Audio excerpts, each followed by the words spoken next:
The kerosene lamp flickers against the wall of a cellar in Aachen, and Hauptmann Werner Kessler spreads another stack of after-action reports across the table, his fingers stiff from the November cold. He has been doing this for 3 weeks now, compiling evidence, cross-referencing accounts, building a picture of American armor losses that will make his superiors very happy. The reports tell a story he already knows. Sherman tanks burn. They burn spectacularly, reliably, catastrophically. German gunners call them Tommy cookers, after the small British camp stoves, and the name has stuck because it fits. Kessler has photographs. He has gun camera footage from Panther tanks. He has witness statements from infantry who watched American armor columns turned into funeral pyres west of the West Wall. Every piece of evidence confirms what German doctrine assumes. The Sherman is a coffin on treads, and its crews die in droves. What Kessler does not have, what no German intelligence officer in late 1944 possesses, is access to American casualty statistics. If he did, the report he is writing would read very differently. By December of that year, American tank crews are surviving penetrating hits at rates that would astonish their German counterparts. Not because the Sherman is better armored. It isn't. Not because American tankers are braver. Bravery has nothing to do with ballistics. The reason is stranger, more technical, and rooted in decisions made years earlier in factories and proving grounds that Kessler has never heard of. A Panther crew taking a penetrating hit has roughly a 40% chance of dying inside their tank. A Sherman crew taking the same hit, same angle, same caliber, same violence, has closer to an 18% chance. The German tank is heavier, better armed, more feared. Its crews die at more than twice the rate. The math made no sense. The Panther was supposed to be the superior machine. Every metric that German engineers cared about, gun performance, armor thickness, tactical mobility, favored their design. And yet, something was killing their men at rates the Americans weren't experiencing. The crews who didn't make it home are part of this story. So are the engineers and medics and factory workers who made survival possible for the ones who did. If this channel matters to you, if keeping these stories visible matters, a subscribe and a like help make that happen. And if you knew someone who crewed armor in this war, tell us about them in the comments. Their names shouldn't disappear. Kessler finishes his report in the first week of December. He titles it with characteristic confidence, An Assessment of American Armored Vehicle Vulnerabilities, complete with recommendations for exploiting them. The document travels up the chain to Army Group B headquarters, where staff officers read it with satisfaction. The Americans are losing tanks faster than they can replace them. Their crews are green, their tactics predictable, their machines flammable. This is the picture German intelligence has assembled, and it is not entirely wrong, but it misses the critical variable. A Sherman burns. Kessler has the photographs to prove it. What the photographs don't show is the crew tumbling out of the escape hatches before the ammunition cooks off. What the gun camera footage doesn't capture is the medic reaching them 45 seconds later, or the field hospital saving 3 of the 4 men, or those same crewmen climbing into a replacement tank 6 days later. The Germans see the burning hulks. They count them as kills. They never count the men who walked away. Meanwhile, in a Panther hit by the same 76mm round that killed the Sherman, the picture looks different. The crew compartment is tighter. The ammunition storage is less protected. The escape hatches are smaller and fewer. The survival equipment is inferior, and when German tankers burn, they burn longer before anyone reaches them, if anyone reaches them at all. Kessler's report reaches its intended audience. It shapes planning for the Ardennes offensive that begins 2 weeks later. German commanders enter that battle confident in their armored superiority, and in one sense they are correct. Their tanks will destroy more Shermans than they lose, but they will also lose more trained crews than they can replace, while American crews survive, recover, and return to the line. The intelligence officer got his facts right and his conclusion backwards. The Sherman was a death trap for tanks. It was not a death trap for men. And in a war of attrition, that difference mattered more than anyone in Aachen understood. Sergeant Heinrich Bauer lights a cigarette and watches the 3rd Sherman of the afternoon cook off in the field below Mortagne. August 1944. The American column tried to push through the hedgerow line an hour ago, and now 3 black pillars of smoke mark where they stopped trying. Bauer has been fighting Americans for 2 months, since the breakout from the beaches, and he has learned exactly one reliable truth about their tanks: they catch fire, every time. The joke among his crew is that you don't need to kill a Sherman twice. Hit it once, and the ammunition does the rest. He doesn't know where the nickname Ronson comes from. Something about an American lighter that lights first time, every time, but it fits. The propaganda leaflets that reach his unit say the same thing. American armor is a funeral waiting to happen.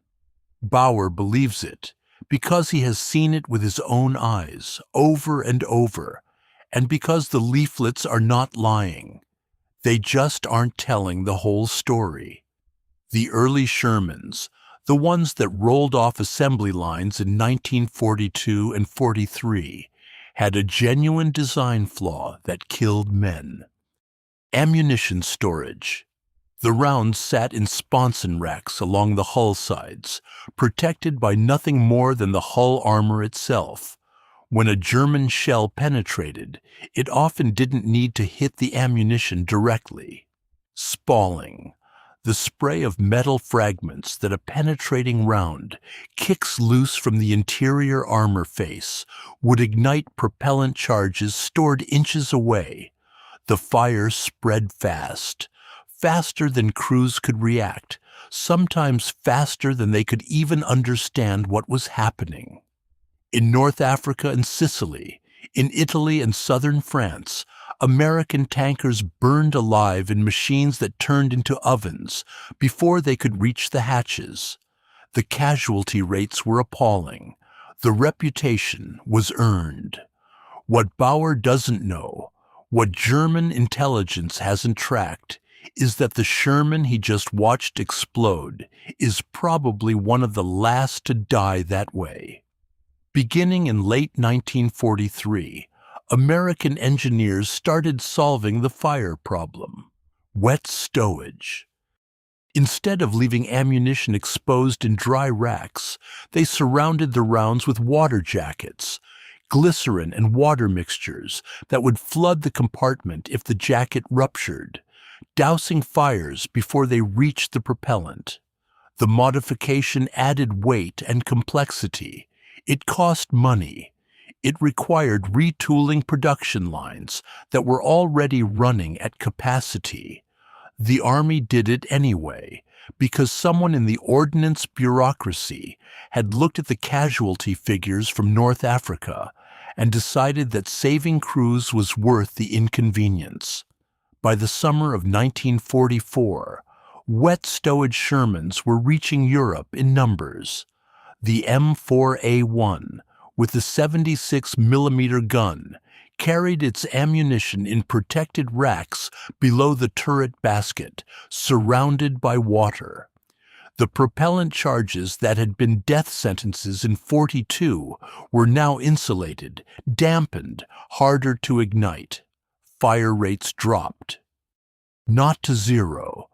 Penetrating hits still killed men, still started fires, but the catastrophic brew-ups that had given the Sherman its coffin reputation became less common. The tank Bauer just watched burn was probably an older model, shipped to Europe before the modifications caught up with production. The tanks replacing it are different machines. Bauer has no way of knowing this. German propaganda, meanwhile, keeps printing leaflets.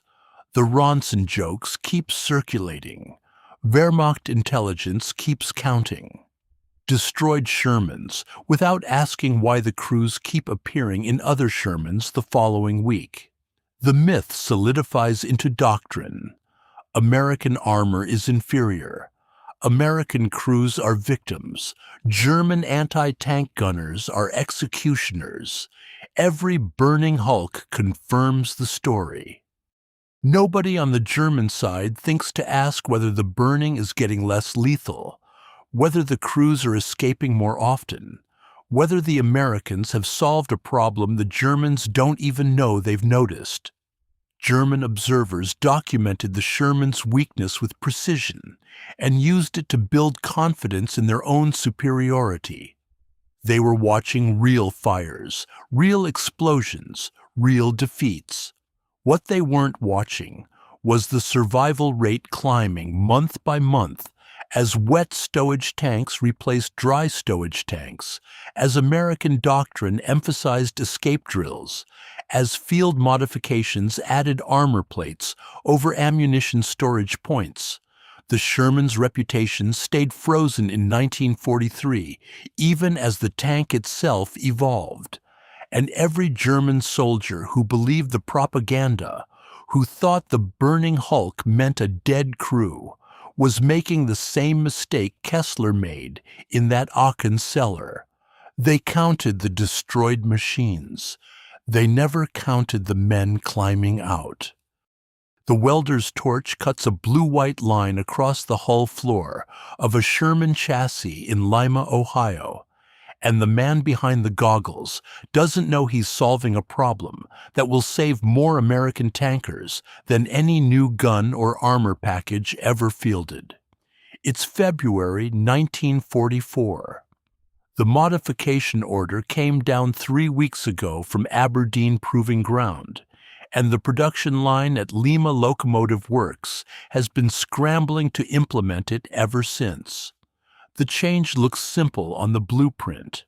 Relocate the main ammunition storage from the sponson racks to the hull floor, then surround the new bins with a water glycerin jacket that will flood the compartment if ruptured. 41 gallons of liquid insulating the rounds that used to sit exposed behind thin armor plate. The welder doesn't ask why. He welds. Somewhere in the paperwork trail between Aberdeen and Lima, between the engineers who designed the fix and the factory workers implementing it, the urgency got lost. No press releases announced the modification. No medals were struck for the Ordnance officers who pushed it through. The technical reports that survive use language so dry it could desiccate a swamp, references to reduced propellant ignition probability and improved crew egress windows. What they describe, in that bloodless prose, is the difference between a tank that incinerates its crew and a tank that gives them time to get out. The data from North Africa had been unambiguous. In dry stowage, Shermans hit by penetrating rounds, catastrophic ammunition fires occurred in roughly 60% of cases. The crews in those tanks, 5 men every time, had seconds to escape before the propellant charges turned the fighting compartment into a crematorium. Many didn't make it.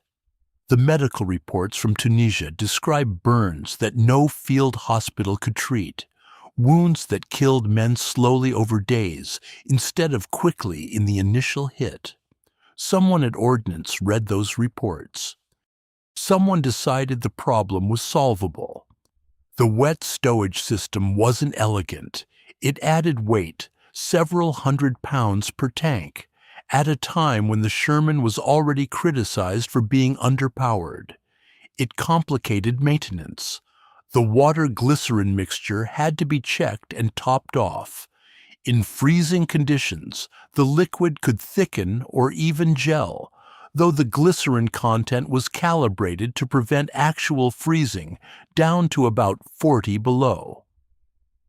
Tanker crews who first encountered the system sometimes didn't understand what it was for. The bins looked odd. The liquid sloshed when the tank moved. Some early crews reportedly drained the jackets to reduce weight or eliminate the sloshing noise, not realizing they were removing the very feature that might save their lives. Training caught up eventually. By summer, crews knew what the water was for. But the fix reached the field before the explanation did, which tells you something about how Ordnance prioritized speed over communication. Get the hardware out there, explain later. The results showed up in the casualty statistics before they showed up anywhere else. By August 1944, wet stowage Shermans were taking hits in Normandy, and the catastrophic fire rate had dropped to under 15%, not zero. A tank is still a tank, and penetrating rounds still killed men through spalling, fragmentation, direct hit.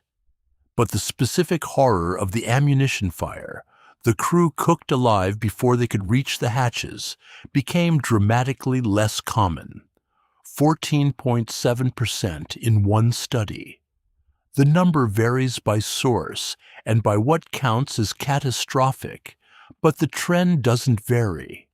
Wet stowage cut the most lethal failure mode by roughly 3/4.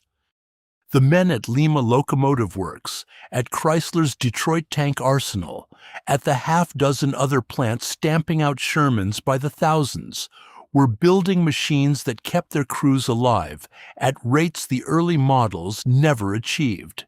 They just didn't know it. Nobody told them. The modification order went out. The welders welded, and the tanks shipped to Europe without fanfare. Years later, veterans would sometimes learn for the first time what that liquid sloshing under their feet had actually been for. Some of them had assumed it was coolant, or hydraulic fluid, or some other mechanical necessity. Learning it was there to save them specifically, that someone had designed the system with their survival as the explicit goal, came as a surprise. The Ordnance Department, characteristically, never issued a press release. The fix worked. The engineers who pushed it through didn't care whether crews understood it, or the public celebrated it, or historians later documented it. They had looked at the casualty figures, identified the problem, designed a solution, and implemented it across the entire production line in under 6 months. The Shermans burning in Normandy were mostly the old models, shipped before the modification caught up with inventory. The new ones were different. The Germans never noticed. What happens inside a tank when a shell punches through the armor? The physics takes about 1/10 of a second. The human experience stretches longer, or seems to. Survivors describe it as slow motion, the brain flooding with chemicals that dilate time while the body tries to react. The sound comes first, though sound isn't quite right. It's pressure, a concussive blow to the eardrums that arrives faster than conscious thought can process. Then heat. Then the metallic taste of blood in the mouth, either from bitten tongue or from the copper-tinged air that fills the compartment when hot metal vaporizes. Then, if you're lucky, the training kicks in. The Sherman's interior was cramped by civilian standards and spacious by armored vehicle standards. 5 men sat in defined positions, driver and bowgunner down low in the hull, commander and gunner and loader up in the turret basket. Each position had specific escape routes, drilled into crews during stateside training until the movements became automatic. The driver had a hatch directly above his head. The bow gunner had his own hatch, slightly offset. The turret crew shared a larger hatch in the turret roof, plus a pistol port, and in later models, a loader's hatch on the left side of the turret. The geometry mattered. Every hatch opened upward or outward.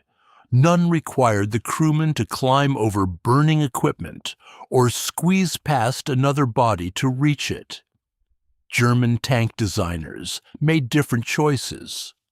The Panther's driver sat in essentially the same position as his American counterpart, but his hatch was smaller. The radio operator beside him, the German equivalent of the bowgunner, had an even smaller hatch, positioned awkwardly above and behind his seat.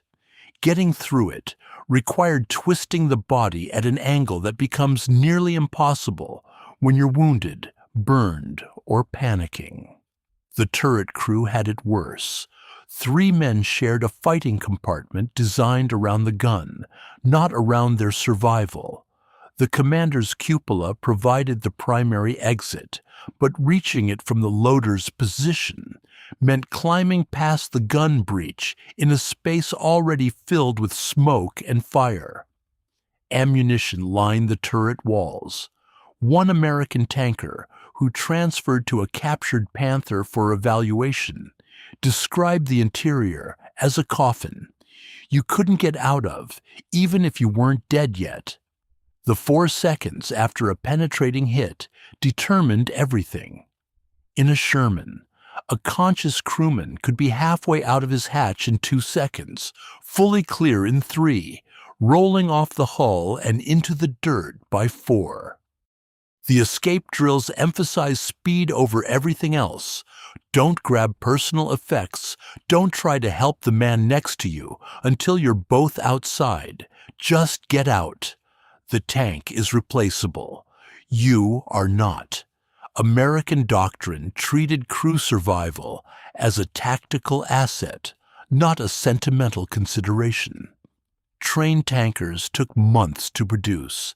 Shermans rolled off assembly lines in hours. The Panthers' escape geometry added seconds. The hatches were positioned for protection rather than egress.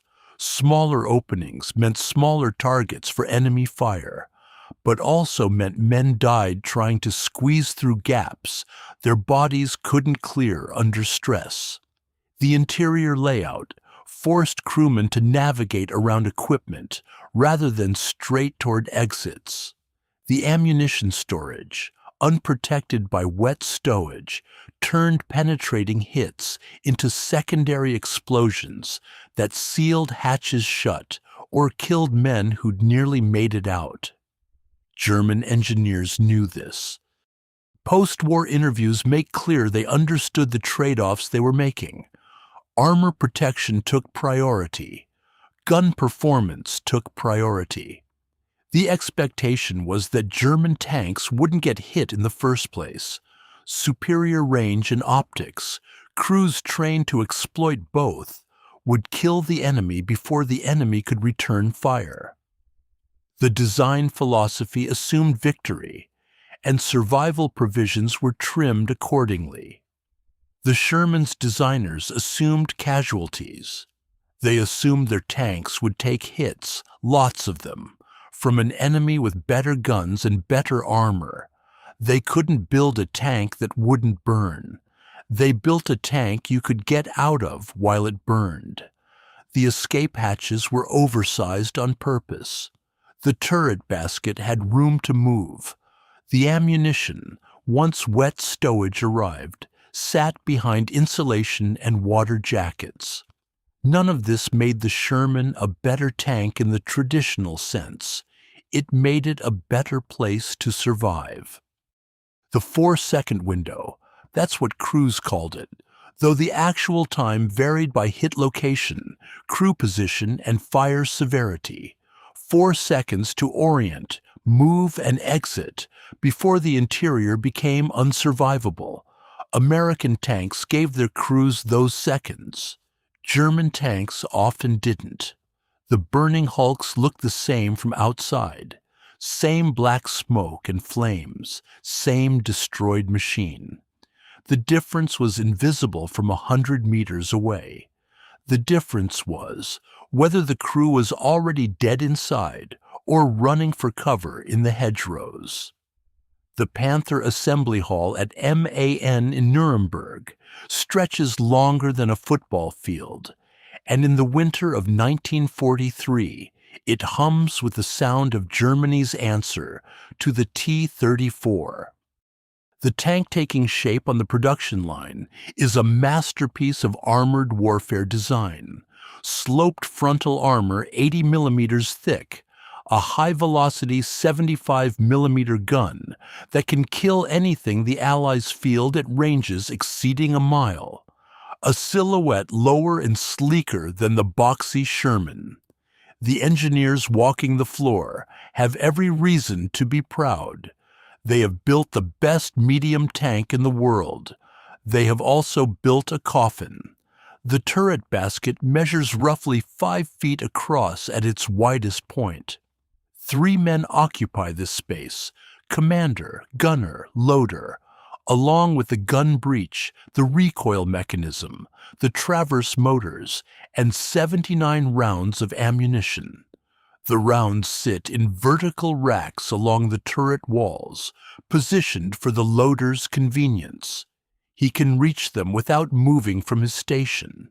He can feed the gun at rates approaching 15 rounds per minute during sustained engagements.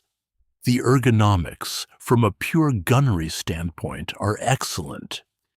The ergonomics, from a survival standpoint, are catastrophic. When an American 76 millimeter round punches through the Panther's side armor, which happens more often than German doctrine anticipates, especially at the ranges Normandy's hedgerow country imposes, the penetrator doesn't stop until it hits something dense enough to absorb its energy. It might hit a crewman, the opposite wall, or the ammunition. The British learned this lesson earlier. Their Cromwell tank, fielded in 1944, stored ammunition in sponson racks, not unlike the early Sherman's arrangement. After the disaster at Villers-Bocage, where Michael Whitman's Tigers destroyed an entire column of British armor in 15 minutes, surviving crews reported the same horror American tankers had described in Tunisia: fires that started before the impact finished echoing, flames that climbed the walls while men scrambled for hatches they couldn't reach. The British tried adding armored bins. They tried relocating rounds to the hull floor. They never achieved the systematic fix that American wet stowage provided, partly because their production runs were smaller and modifications harder to standardize across multiple factories. The Panther never received such a fix. The ammunition racks sat at shoulder height for the loader, because that's where they needed to be for rapid fire. Moving them would have required redesigning the entire turret, and the turret was already in production. German industry in 1943 couldn't afford to pause the line while engineers solved a problem that might not matter if German crews killed the enemy first. The design philosophy assumed tactical superiority, superior range and optics, superior training. The Panther would engage at 1,000 meters and kill before being killed. Survival provisions were unnecessary because survival wasn't supposed to be in question. The smell hits first. Cordite and hot metal and something else. The acrid bite of burning rubber from the turret ring seals. The oily smoke from hydraulic fluid igniting. The copper-sweet stench that men who've been in burning tanks never forget and never describe accurately. The loader, if he's still conscious after the penetration, has perhaps 2 seconds to process what's happening before the propellant charges in those convenient shoulder-height racks begin to cook off. The commander's cupola is directly above and behind him. To reach it, he must climb over the gun breech, which is cycling backward from the last shot fired or jammed in place by damage, while the turret fills with smoke hot enough to sear lung tissue. The gunner has it worse. His station sits forward and below, tucked against the turret wall, with no direct exit path at all. He exits through the commander's hatch, or he doesn't exit. Post-war interrogations captured the experience in fragments. One Panther commander described trying to pull his gunner through the cupola after a hit near Caen. The man's coveralls had already caught fire. His hands were burned to the point where he couldn't grip anything. The commander got him halfway out before the ammunition detonated and blew them both off the turret roof. 43%. That's the crew fatality rate in Panther penetrations, according to one analysis of Normandy engagements. The Sherman's rate, with wet stowage, ran closer to 18%. The Panther's gun could kill a Sherman at 1,500 meters. The Sherman's crew could survive being killed at 300. Same number of tanks destroyed, different number of men dead. The Panther was the better tank. The Sherman was the better survival system. And in a war where replacement crews took 6 months to train, while replacement tanks took 6 hours to build, survival was the metric that mattered. The American Army treated its tank crews like capital equipment because that's exactly what they were.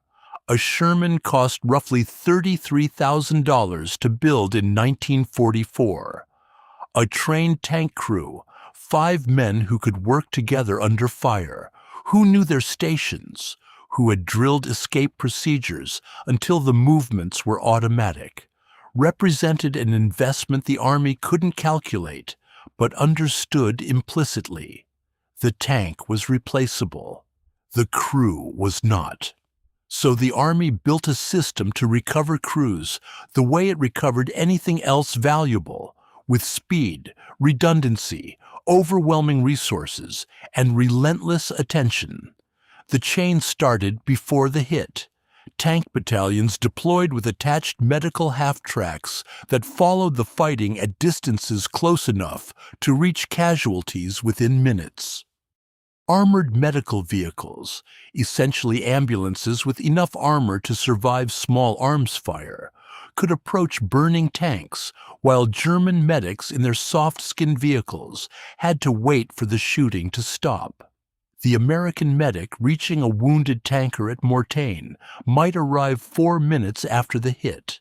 His German counterpart, treating a Panther crewman in the same engagement, might wait 40. In burn cases, those 36 minutes determined whether a man kept his hands. Behind the medical half-tracks sat the battalion aid station. Behind the aid station sat the collecting company. Behind the collecting company sat the clearing station, then the evacuation hospital, then, for the worst cases, the chain of hospitals stretching back through France to England, and eventually to the continental United States.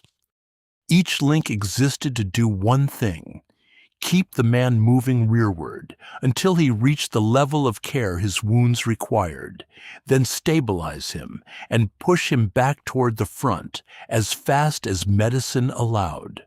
A tanker with second-degree burns over 15% of his body might spend 3 weeks in the system. A tanker with a broken arm from bailing out might spend 3 days. Both returned to their units. Both climbed back into Shermans. The replacement depot system completed the chain. Crews that lost 1 or 2 men received individual replacements within days, sometimes hours. Crews that lost their entire tank but survived intact got a new Sherman and returned to the line as a functioning unit, the most valuable outcome of all, because unit cohesion couldn't be taught and couldn't be rushed. 5 strangers thrown together needed weeks to become a crew. 5 survivors who'd already fought together needed only a vehicle. The Germans had nothing comparable. Their medical system was adequate in 1941 and collapsing by 1944. The elaborate evacuation chains that had worked in Poland and France depended on victory, on the front moving forward, on rear areas staying secure, on railheads remaining intact. By Normandy, none of those conditions held. A wounded Panther crewman extracted from his burning tank faced a journey rearward through territory under constant air attack, along roads cratered by Allied bombing, to hospitals already overwhelmed with infantry casualties. Many never made it.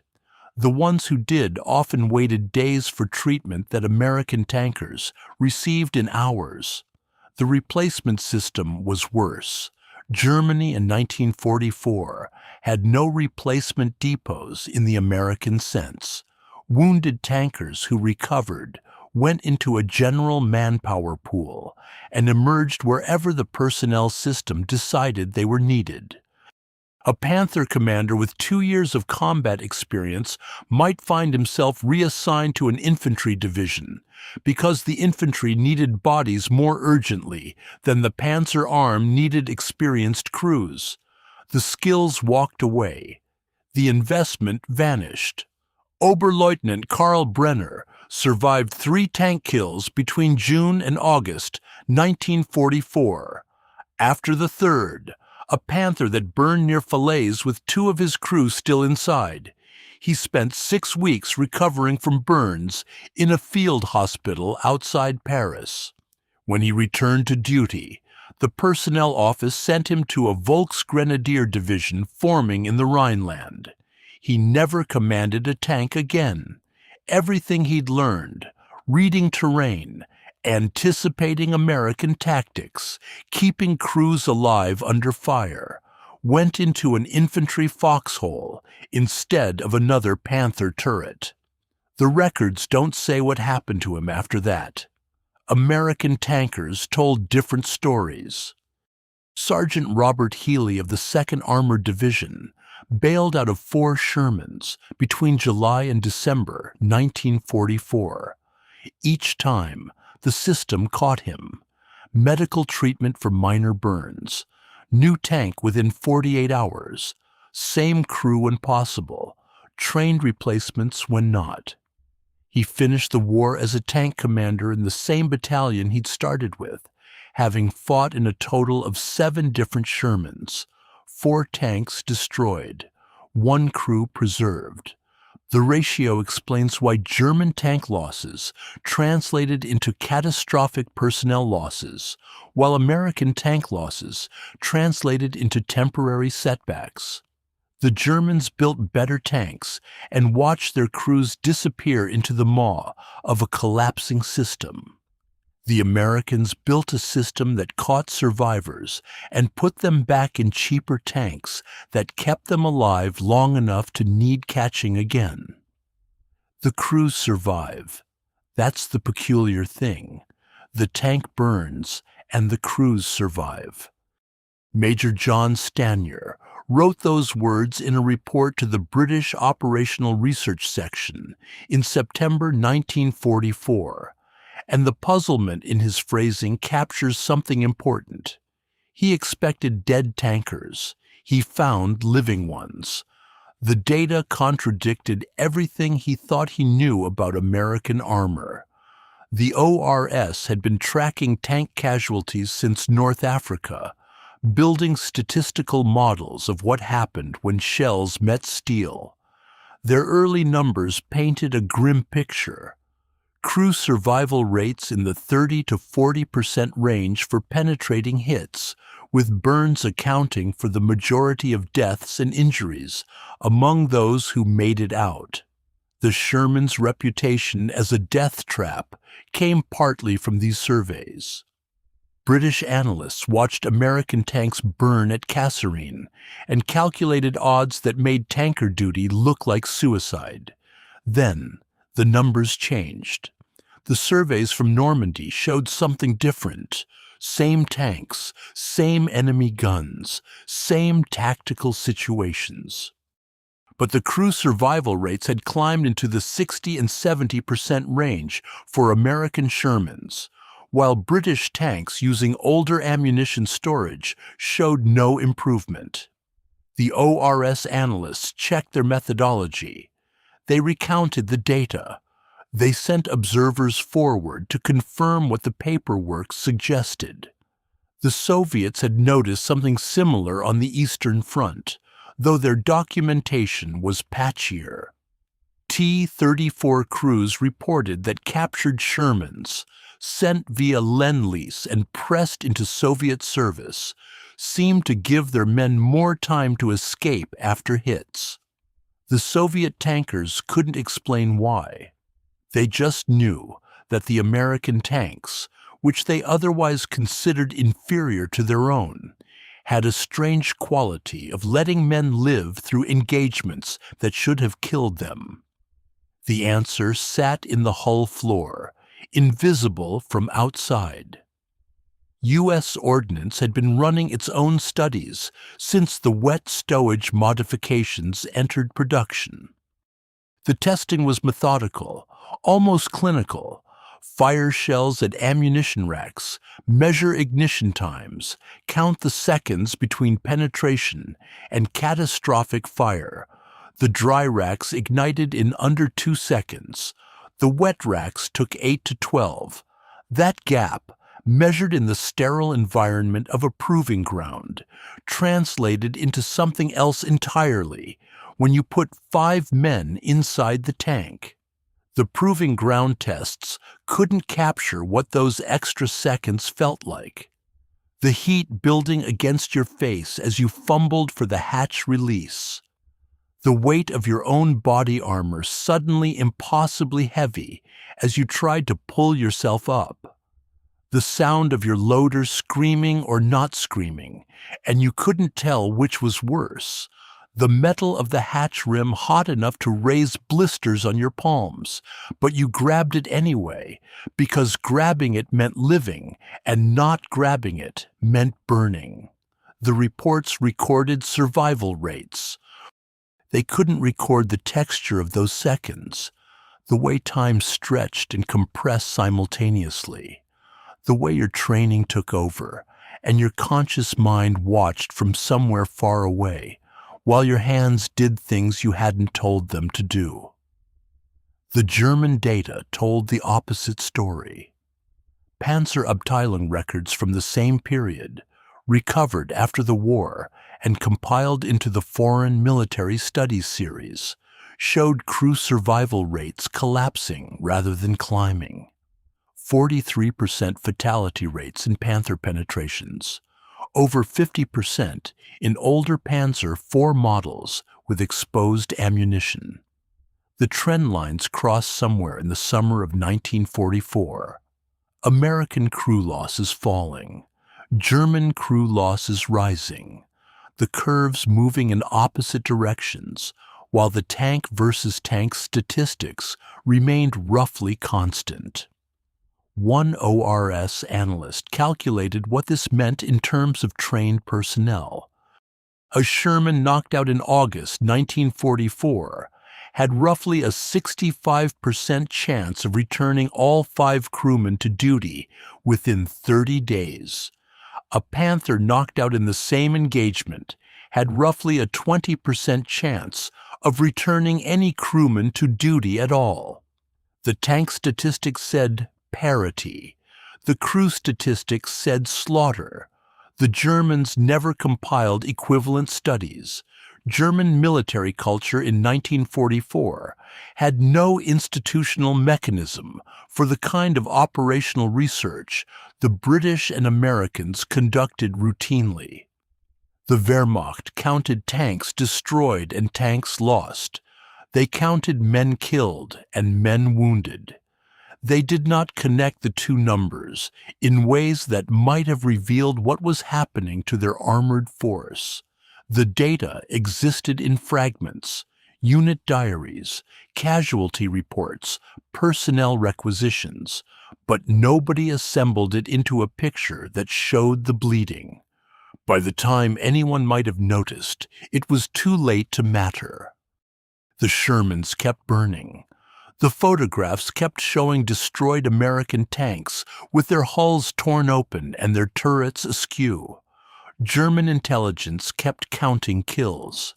And inside those burning hulls, men kept climbing out through hatches sized for escape, dropping to the ground, and walking toward the aid stations that would patch them up and send them back. The numbers said the Americans were losing. The numbers lied. The myth outlived the men who created it. Belton Cooper served as an ordnance officer with the 3rd Armored Division, and in 1998, more than 50 years after the war ended, he published a memoir called Death Traps that became one of the most influential books ever written about American armor in World War II. The title alone did more to shape public perception of the Sherman than any official history or technical study. Cooper had watched Shermans burn. He had recovered the bodies. He had seen things no ordnance report could convey, and he wrote about them with the authority of a man who had been there. He had also been there in 1944, before wet stowage reached the front in significant numbers, before survival rates climbed, before the system that caught survivors had fully matured. Cooper's Shermans were the early models, the dry stowage tanks that burned the way German intelligence said they burned. His memory was accurate. His sample was incomplete.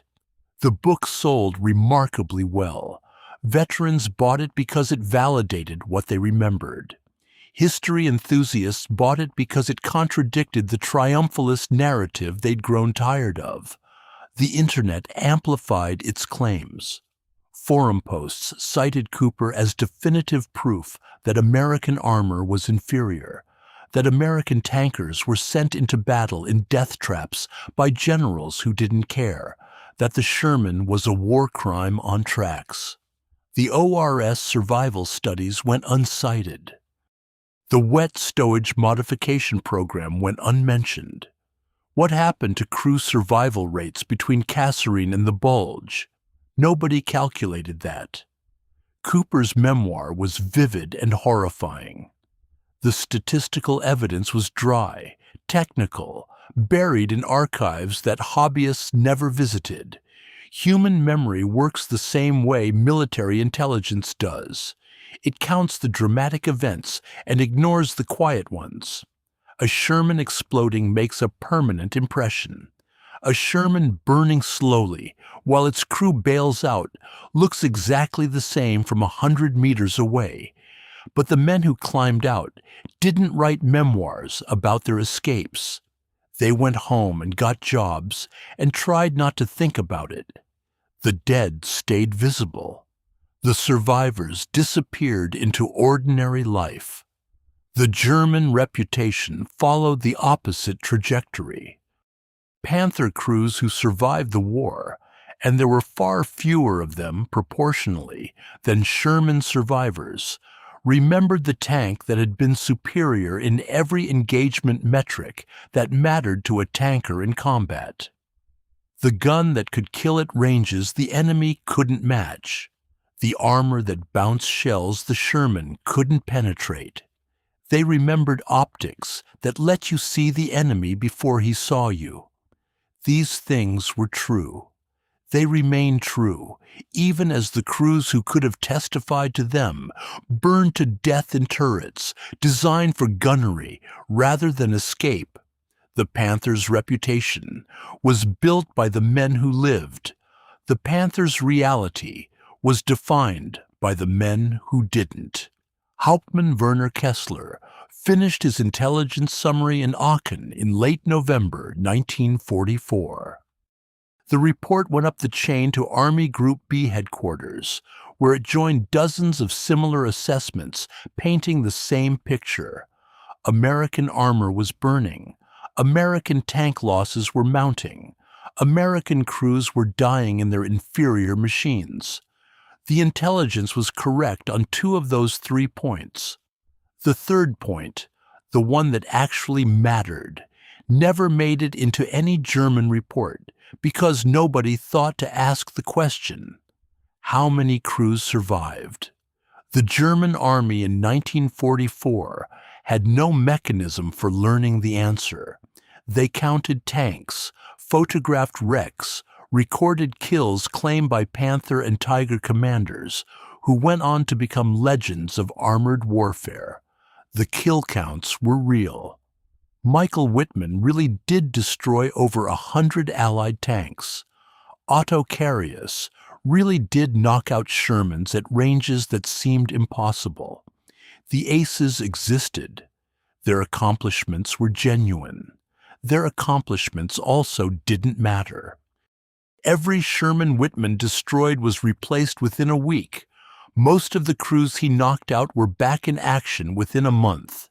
The German tanker corps that produced him was bleeding experienced men faster than any training program could replace them, losing crews to the design philosophy that had made their tanks superior in the first place. The Panther's ammunition sat at shoulder height because that's where it needed to be for rapid fire. The gunner's escape path led through the commander's hatch because the turret was designed for killing, not surviving.